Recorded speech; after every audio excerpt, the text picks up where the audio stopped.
Hello, everyone, and welcome to the new ANF Academy podcast. Today, I have Andrew from Singapore. He's a chiropractor and he's using ANF therapy in his practice. Welcome, Andrew. How are you? And thank you for joining us today.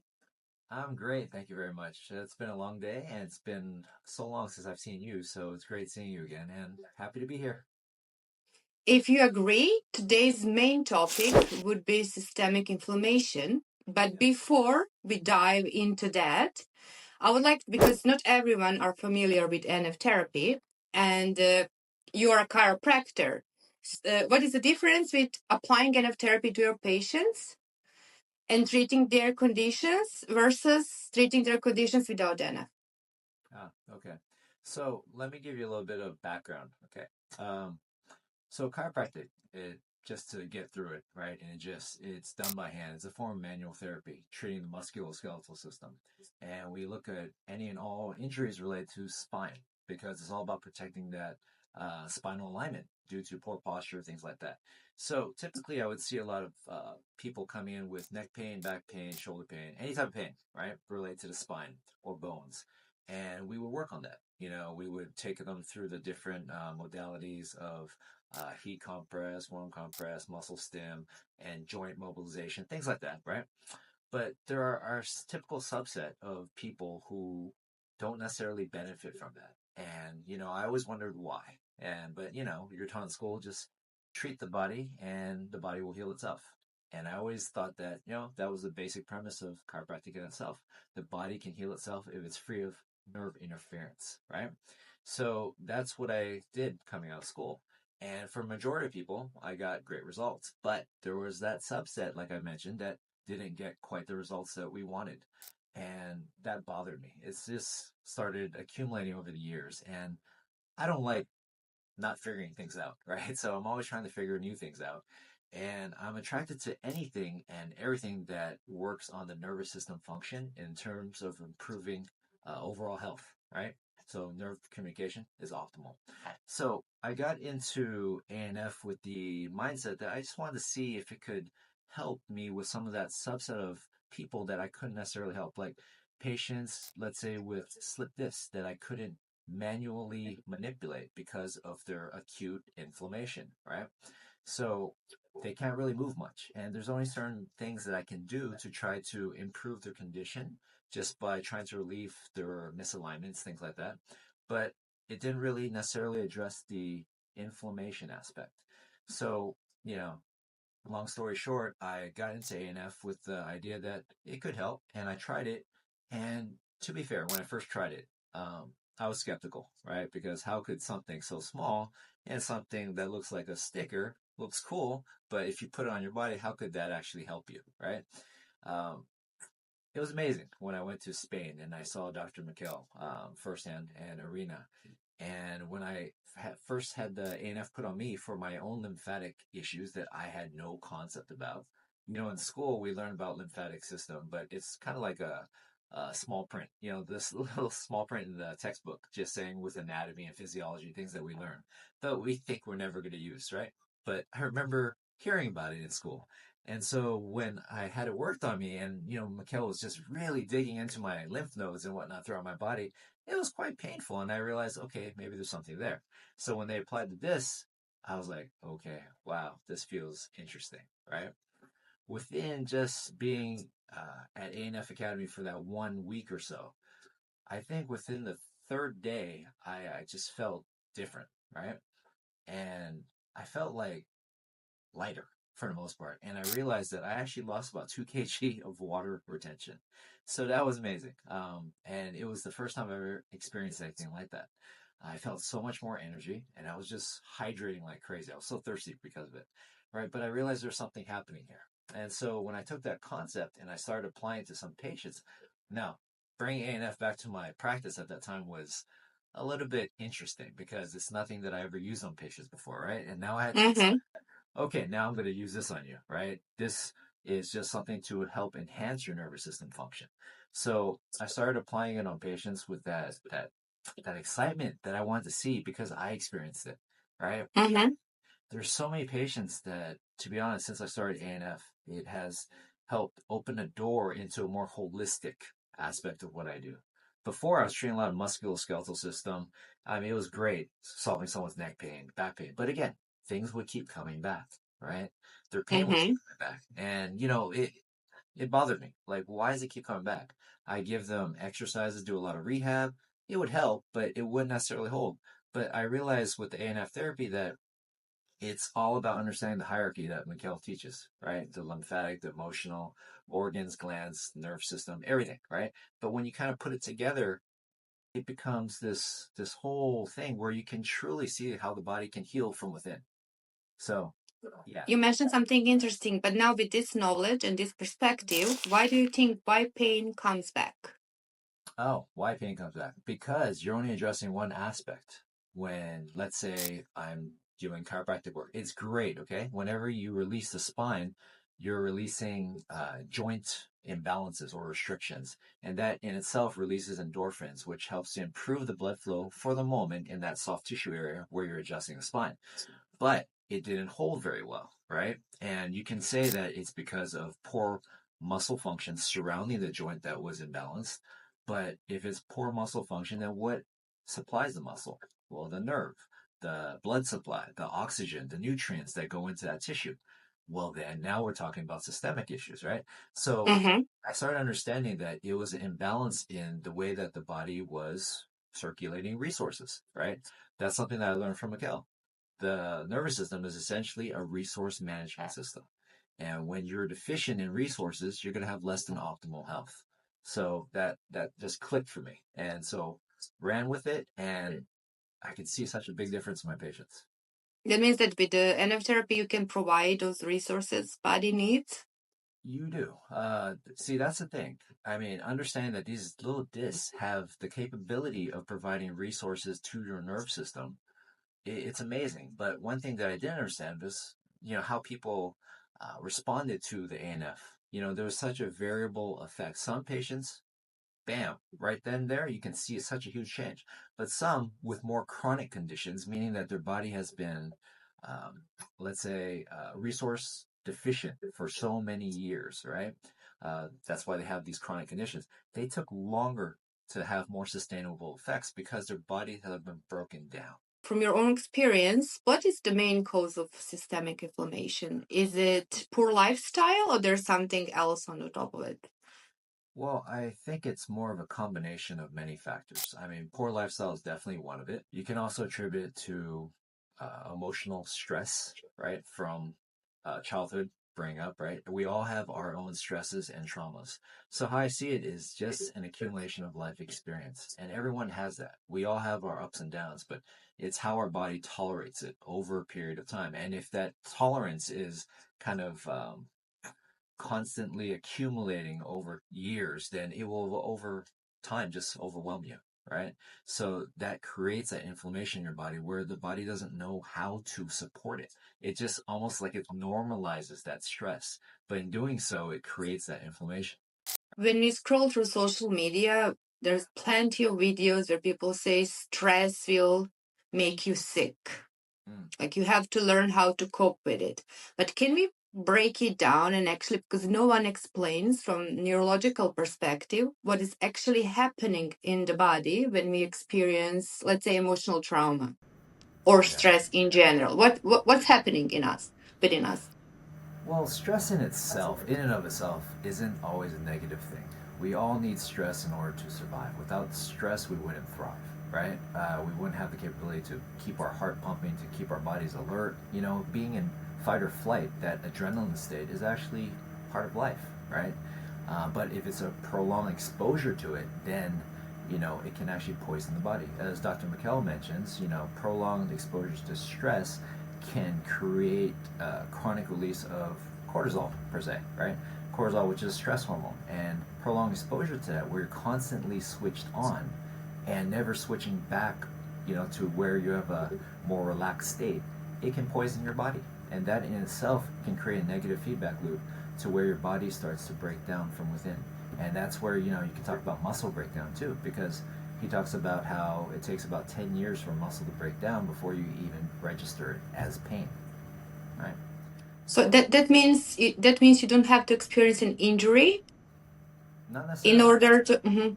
I mean, we, okay, as human beings, we're basically very reactive to things, right? We have to feel something in order to know that something happened, right?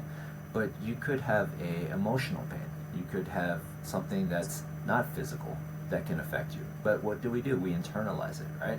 But we can only internalize so much until it becomes a physical manifestation of something else, like body pain, but we don't know why. And that's basically, what you were alluding to, systemic inflammation. Oftentimes, you don't feel inflammation, but you feel like wandering pain. You just feel uncomfortable. And that affects your energy levels, your daily function, everything over time. Yeah.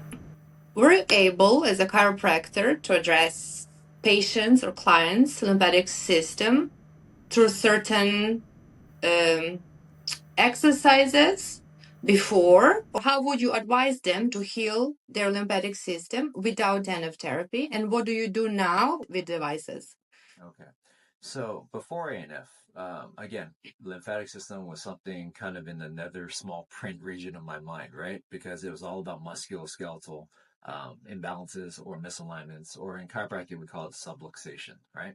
So it was all about adjusting that in order to improve health, right? Because in our ideology, if you will, by improving the spinal imbalances or misalignments, you improve health because it improves nerve communication, right? But that's always been kind of vague to me, right? It's just like you do this and then it improves that, right? Like this cause and effect thing, but it wasn't necessarily true all of the time. So that bothered me. So then I started looking for different things. But when you talk about lymphatic function in general, right? Generally, lymph nodes uh, filter out viruses, toxins, bacteria, excess tissue fluids from the body, and helps transport fat. And typically, you can just get it from your blood pressure, right? From your heart pumping. That partial pressure difference of high pressure, low pressure can drive the lymph as well, but also through muscular contractions of physical activity. That can also drive as well, and hydration, right? So Yeah. typically, those would be the common ways that everyone knows that could move lymph and to help clear your system, right? Most people aren't even aware of what the lymphatic system is, other than when they get a cold or a flu, they feel like this little swelling behind their jaw, right? It kind of hurts a little bit if they press on it. But that's all they know about it because it goes away. And they think they only have one lymph node here. That's it, right? So that's extent of it. Again, because they need to feel it in order to understand that it's there. But if they don't know that something's wrong and they don't feel it, yeah, life is good, right? So after understanding what ANF could do for the lymphatic system, I started using this on a lot of patients. And, I started ANF itself in 2018, right? Pre-COVID. Okay. So I had some experience working on patients, talking to them about, if you get cold, you get sick, you get a flu, if you have a high frequency of falling ill during the year, if you have sinus problems, right? It could be a lymphatic issue. Let's come get it checked. So I did a lot of different examinations on patients in a different way. My examinations shifted from not just from a physical perspective of what I do as a chiropractor, but now it became more of a holistic way of examining. So I learned how, they teach it in ANF, how the whole procedure is, the examination process. And I used that in conjunction with what I do as a chiropractor, and it became this whole different thing, right? It became way more comprehensive. Um, but to be fair, when I first started, my God, my consults would take like 2 hours. That's way too long. Right? But super comprehensive. I'm sure your clients loved it. Yeah. But yeah, suffice to say, the moment I put it on them, they could definitely feel the difference. It was a lot different than just getting your chiropractic adjustment, right? Now, when I combined the chiropractic adjustment plus the ANF therapy on top of it, to me, it just enhanced everything, right? And when COVID hit, that just really emphasized even more why everyone needed to get their lymphatic system checked, right? So when we were in Singapore, we had a shutdown of about 2 months where we couldn't work, right? Because they just kept us at home. So during that time, we did a lot of, Zoom calls with patients and Hmm. just, like kind of what ANF care is right now, right? But we did that Yeah. from a chiropractic perspective. And we helped to our patients kind of get through it without actually seeing them because we couldn't physically be there. But once our clinic reopened, man, we just hit on the lymphatic system, and so many people came in post COVID with brain fog. That's one of the symptoms of systemic inflammation, but it really became a thing post-COVID. The brain fog, the systemic issues, the gut problems, the poor sleep, just inability to function properly. So it really helped a lot. So it was amazing. So if you want to address systemic inflammation, what other besides lymphatic system, body systems would you focus on? Well, just besides the lymphatic system, you also have to hit the other systems as well, right? The cardiovascular system, the digestive system, circulatory, all those things, because it all works in conjunction. You can't just look at one part. Lymphatic system is great if you can improve that, because by doing that, you're already enhancing circulation. Mm-hmm. And nerve system. I mean, this is one cool thing. I learned from Dr. McKell that as we age, your age is proportional to the speed of your nerve system, right? If you keep your nerve system high and optimal, you're going to age great. If it slows down because of poor blood flow, poor blood circulation, poor lymphatic system function, then you're just Mm-hmm. age terribly, which is what a majority of people actually have, right? But they just don't know it, right? Yeah. How do I know I have a systemic inflammation? And if I do not get help, what it can happen? Okay. That in itself is a loaded question because a lot of people don't know. Like we said before, most people react to a symptom. But as you're alluding to, if you don't have a symptom per se, how do you know there's something wrong, right? Mm-hmm. Then you can actually look at it from your daily functional perspective of how you live your life, right? How is your sleep, quality of sleep, right? How is your gut health? Are you, passing motion? Are you able to go to the bathroom? Things like that. The quality of that, the ease of that, right? How's your skin? Is it itchy? Is it rashy? Is it dry? Do you have sinus problems? Sinus problems in itself afflict so many people, right? Myself Yeah. included.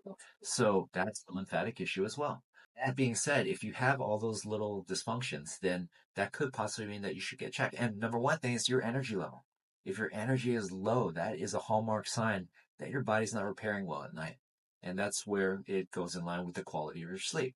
If your sleep is good, then typically your energy would be better, right? But when you have lymphatic function, or dysfunction rather, you could have long hours of sleep, right? Let's say someone sleeps 10, 12 hours, but feel like crap when they wake up, right? That shouldn't be, but that's a sign of poor lymphatic function, right? So those are just some of the things that you could look for, right? I mean, we often talk about wellness in the healthcare industry, but a lot of people will talk about you need to do this, you need to do that, but ultimately it comes down to maintaining your own body, right? We're all Mm-hmm. responsible for our own body. No one else can take ownership but ourselves. But when you need to get help, you need to get help. Everyone needs to maintain it, right? And that's something that needs to be really focused on, just prevention, right? So that it doesn't get so bad that we need to fix all these crises. I mean, I love seeing patients, but I don't want them to be unwell. I don't want them to be so inflamed when they come in, right? They need to understand there's a better way of living your life and it's free of medication. That's where it needs to head. So that's why frequency medication or frequency therapy is awesome for this, right? I think many people get discouraged when they go and see their doctor because their labs usually come normal and they do have lots of these symptoms, but then they think it's just part of life. It's normal to be like that. They most of them are aware they do not have a healthy lifestyle, but what it can happen if they do not change anything. Well, oftentimes I often tell patients that you can't hope that you will be okay when you're older. You have to be proactive in terms of doing the things that you need to actually live a better quality of life, right? If patients dictate their health by the lab reports that they see and they're told that they're within normal range, so therefore they think nothing's going on. Well, distinction for that, and I had to figure this out as well. I talked to Dr. Mikhail Arena about this many times, but blood labs are just giving you a specificity within a range. Okay. It doesn't Mm-hmm. give you anything but a range. And each range is particular to what country you're in, right? Now, it's dictated by the Society of Medical Practitioners, whatnot, right? So just, nowadays, if you look at cholesterol should be what, less than 200, right? Something like that, right? Back in the 1980s, cholesterol was deemed normal if it was in the 300s. So it's relative to where you are and where you're doing, right? But when we do our examination, Mikkel talks about invisible surgery, right? Using our Mm-hmm. skills with our hands. And I find this to be the most keen, astute tool that we could actually have when we're examining a patient. How many doctors are out there actually physically examining their patients other than reading a chart? Not many. Very small percentage. Mm-hmm. And that's sad because most of the stuff can actually be felt if you look for it. So when I examine the patient and I'm palpating them, I say, well, the lab reports may say that it is with normal, so to speak, but I'm not looking for specificity. I'm looking for sensitivity because that's what Mm-hmm. matters, right? And that's how I know that something in the body isn't working as optimal as it should, right? And if you were okay when I'm going in and pressing and feeling, you shouldn't feel any pain. It should feel Mm-hmm. pressure, right? So that's something that helps them to be more aware, right? Because you're Mm-hmm. someone who is basically part of a larger whole, if you will, myself included, the way I grew up in a very medically based family, right? Is that we're taught that, well, everything can be solved through medication, right? But now the world's waking up, right? Too much medication is creating this drug resistant thing to antibiotics. Antibiotics are given freely like candy. So now, Yes. most medical practitioners are starting to become a little bit more wary in terms of prescribing antibiotics because there's less and less out there that could actually be effective, right? So that's a scary thing too, right? Because that in itself is coming to an end, so to speak. All right, so But I think it's a good thing. It's a yeah, good thing that people are waking up and they're looking into holistic practitioners. true, but then this is where we have to get it right, right? Like Yeah. with ANF Therapy, with the academy, in terms of the education behind it. This is where that's why I got into it because it had support. It had an educational system that backed the product, right? Not just here, use this and you'll be good, right? There has to be some science behind it. Would you recommend it? Oh, definitely. I would recommend it to all my peers and whatnot because it only makes you a better practitioner when you understand more about the body, right? You cannot be so egocentric to think that whatever you learn at school is the end all be all because it's not. Honestly, for myself, most of my educational learning has been post school, right? Because Mm-hmm. this is where I apply it. This is where I understand things. What I learned in school is the basics, but what you do after school is what your experience allows you to become, right? And yeah, you can take it only as far as you want to, right? So for me, yeah, it's all about education. I want to learn as much as I can, as long as I can. And so meeting Dr. McKell, he has enabled me to learn a lot more. And so it's piqued my interest to continue learning as much as I can. And he's given me a better foundation from which to build on. What are the most common client or patient issues you treated before you enrolled in education? Okay. And what do you treat now? Mm, okay. So the practice obviously has evolved a lot. When I first started, it was primarily pain, right? It was very pain based. And if I didn't get the person feeling well and out of pain, then I failed as a practitioner, right? And that's how I felt. And it was a very terrible feeling to have that, right? That you failed your patients. And this is just coming out of school. You come out of school thinking you can do anything. Um, as the years went on, the questions in my head started getting louder, the voices, if you will. Like, why is this person not getting better? Why are they coming back with the same issues? Right? So that started getting louder and louder. And it got me really kind of at a crossroads of what I wanted to do from a practical perspective of being in practice. Do I continue just seeing patients and just continue seeing them? Right? Does that actually help them? I mean, it definitely helps the business, but it doesn't help them particularly, right? Or do I try to go and do something about it? Right. So I've had a lot of different experiences over time that have been very personal in that sense, right? Be it loved ones or close patients that I have become friends with over time where I just wanted to do more because they were good people and I really wanted them to get better, right? So that allowed me to explore different avenues. And now it's like, instead of seeing just musculoskeletal and just pain, I'm starting all my basically my sessions with pain, but then it just moves right into holistic and inflammation because how can you not talk about that? Because you're just Mm-hmm. keeping that part of what they need to hear. You have to say it, right? So I weave it in once I do address their issue, but then I weave it in, but this could be an underlying issue caused by inflammation, right? And then I start talking about that. And then it's like this light bulb goes off in their head because they've been trying many different things over many years, but it hasn't really helped. So now they're basically getting a different understanding of what potentially could be going on. So you don't treat only pain. Now you treat plenty I of actually don't different. treat much pain because pain is the first thing that goes away, but it's the last thing to show up. So it's basically I treat the whole body. And so patients get that when they come in, right? And honestly, if they just want to get pain management, I can give them that. And if they just want that, then, that's all I can do. Patients will only get as good or as better, the outcome rather, as they want, right? Really depends on them. It's their choice. Yeah, that's what I was about to say. You can create great results, but also they have to do what's needed on their side Yeah. because there is no magic pill, there is no magic sticker. We really have to change ourselves. And I want people to understand that while ANF is great and, they may hear a lot of things about it, and most of the time people come in as skeptics, but when they experience it, it's not like the end all be all, like you say. You have to shift your whole mentality in terms of lifestyle, the way that you hydrate, right? The way that you do certain things, lifestyle wise, exercise, sleep, and all that stuff, right? Um, but you have to understand it's a process. Depending on how long you've had those problems, well, it is all those years that have accumulated that have broken you down. So it takes time to build you up. It's not going to be solved in 1, 2 sessions. That's impossible, right? So you have to have some type of humbleness in this type of therapy to understand that the Mm-hmm. body takes time to heal, and it's really dependent on each individual.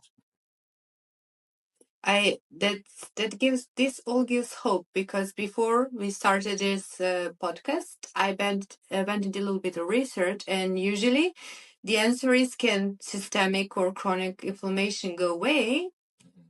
You can manage the symptoms, but it cannot actually go away. But you're telling me and the people that will be watching this that it can go away with NF therapy. It can definitely help, right? I cannot say that it will cure anything because it cannot, right? You can't cure anything, blanket statement, but it will definitely help to improve the body's condition, right? Mm-hmm. How much deficiency you have in your own health is highly dependent on what you have done to it over time. While Mm-hmm. ANF can help to reduce inflammation, it's your body that over time, utilizing the resources that ANF gives you, it uses those resources to heal itself. But again, it depends on your makeup. I often think of it like a car, right? And we all have parts. Depending on how long you have not gotten your car checked, your parts could have worn down over time. If I just come in and give you ANF, let's say an oil change or, tire change or whatnot. I'm just putting things in that technically should make you run better, but that doesn't Mm-hmm. run because your parts haven't been used for so long. So Mm-hmm. it may need actually a changing of the parts. But if you do, that's kind of like regeneration. Regeneration is very slow in the body. And it's highly Mm-hmm. dependent again on the speed of your nerve system.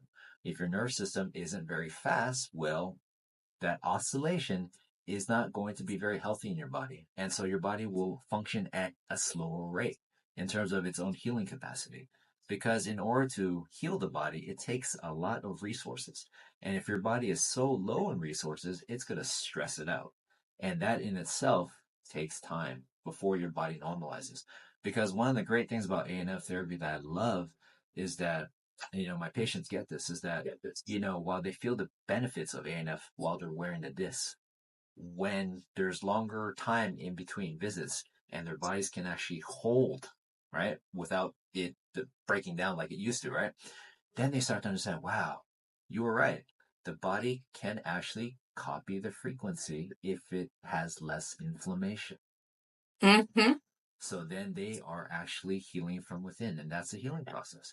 But we're so stuck in this mode of medication being that quick fix. Oh, I have a fever, so I'm going to take some Panadol. Let's bring down the fever. But again, what's a fever's purpose? To kill To something protect. that's toxic, right? But you Mm-hmm. don't want to stop it. So it delays our healing effect. But we get so stuck on what do I need to take to feel better so I can go about my life, right? This it's too fast paced. We need to kind of revisit how our bodies actually work and how our immune systems actually function. Because if we understand that, then understanding that your body will take a little bit of time to heal, especially when you've been on medication for so long, it doesn't remember how to heal itself because you're so dependent on taking something.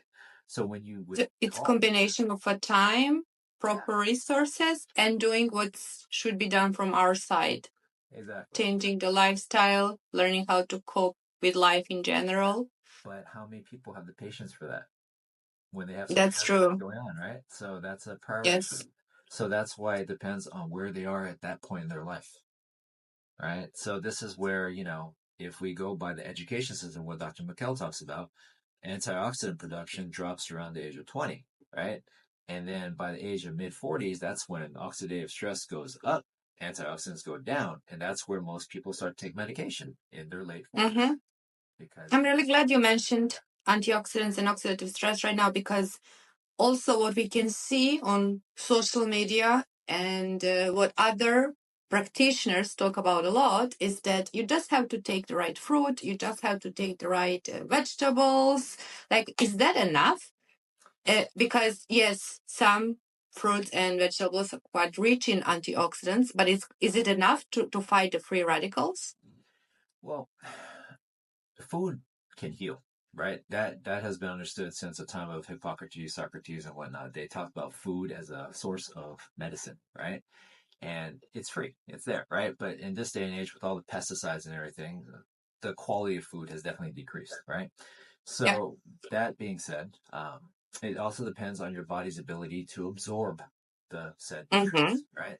And if you have a lot of inflammation, how are you going to absorb those nutrients properly? So you can feed the body whatever you want, but it doesn't mean you're going to absorb it, right? And so then it comes down to how your liver processes all these toxins, right? I mean, we're taught that liver has what, 500 plus functions, probably even more now.